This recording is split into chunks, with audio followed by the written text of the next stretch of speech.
বন্ধুরা আগামী মঙ্গলবার থেকে শুরু হতে চলেছে পশ্চিমবঙ্গে এসআইআর স্পেশাল ইন্টেন্সিভ রিভিশন বা ভোটার তালিকা নিবিড় সংশোধন।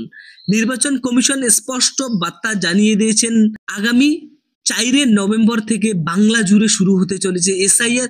তো বন্ধুরা কোন কোন বয়সে কি কি ডকুমেন্ট লাগবে তা স্পষ্ট এই ভিডিওর মাধ্যমে জানতে পারবেন। যাদের ভোটার তালিকায় নাম রয়েছেন তাদের কি কি ডকুমেন্ট লাগবে এবং যাদের ভোটার তালিকায় নাম নেই তাদের কি কি লাগবে তা স্পষ্ট এই ভিডিওর মাধ্যমে জানতে পারবেন। 11টি নথির মধ্যে যে কোনো একটি নথি থাকলে আপনার নাম ভোটার তালিকায় যুক্ত হবে।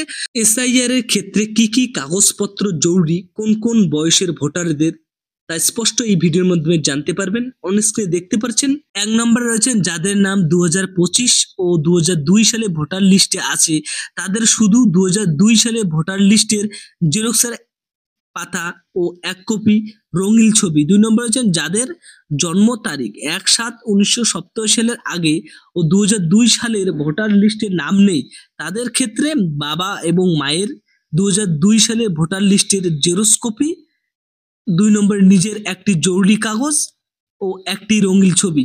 3 নম্বরে রয়েছেন যাদের জন্ম তারিখ 1/7/1987 সাল থেকে 2/12/2004 এর মধ্যে কিন্তু 2002 সালে ভোটার লিস্টে নাম নেই তাদের ক্ষেত্রে বাবা এবং মায়ের 2002 সালের ভোটার লিস্টের জেরক্স কপি। 2 নম্বর নিজের একটি জরুরি কাগজ। 3 নম্বরে একটি রঙিন ছবি। যাদের জন্ম 2/12/2004 সাল এর পরে তাদের ক্ষেত্রে লাগবে বাবা এবং মায়ের 2002 সালের ভোটার লিস্টের জেরক্স কপি, নিজের যে কোনো একটি জরুরি কাগজ ও একটি রঙিন ছবি। ডকুমেন্টের লিস্ট আপনাদের কাছে স্পষ্ট এই ভিডিওর মাধ্যমে তুলে ধরবো। 11টি নথি কি কি তা স্পষ্ট এই ভিডিওর মাধ্যমে জানতে পারবেন। তো বন্ধুরা 11টি নথির মধ্যে যে কোনো একটি নথি থাকলে আপনাদের নাম ভোটার তালিকায় বৈধ থাকবে। কেন্দ্রীয় অথবা রাজ্য সরকারের কর্মী হিসেবে কাজ করেছেন অথবা পেনশন পান এমন যে কোনো একটি পরিচয়পত্র। 2 নম্বর হচ্ছে 1987 সালে 1 জুলাইয়ের আগে ব্যাংক, পোস্ট অফিস, এলআইসি, স্থানীয় প্রশাসনিক দেওয়া যে কোনো একটি ডকুমেন্ট। 3 নম্বরে রয়েছে জন্ম শংসাপত্র। 4 নম্বরে বলা হয়েছে পাসপোর্ট। 5 নম্বরে বলা হয়েছে মাধ্যমিক শিক্ষাগত যোগ্যতার শংসাপত্র।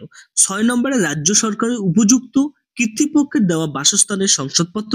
7 নম্বরে বলা হয়েছে ফরেস্ট রাইট সার্টিফিকেট। 8 নম্বরে বলা হয়েছে জাতিগত শংসাপত্র। 9 নম্বরে বলা হয়েছে ভারতীয় নাগরিক রেজিস্ট্রেশন যেখানে প্রযোগ্য। 10 নম্বরে বলা হয়েছে স্থানীয় প্রশাসনের দেওয়া পারিবারিক রেজিস্টার। 11 নম্বরে বলা হয়েছে জমি অথবা বাড়ির দলিল। এছাড়াও সুপ্রিম কোর্টের নির্দেশ মোতাবেক পরিচয়পত্র হিসেবে আধার কার্ড দেখানো যাবে, তবে তা দেখিয়ে নাগরিকত্ব দাবি করা যাবে না। স্পষ্ট বার্তা জানিয়ে দিলেন নির্বাচন কমিশন। তো বন্ধুরা ভিডিওটি ভালো লাগলে লাইক এবং সাবস্ক্রাইব অবশ্যই করবেন। ধন্যবাদ বাংলা অনলাইন এডুকেশন চ্যানেলের পক্ষ থেকে।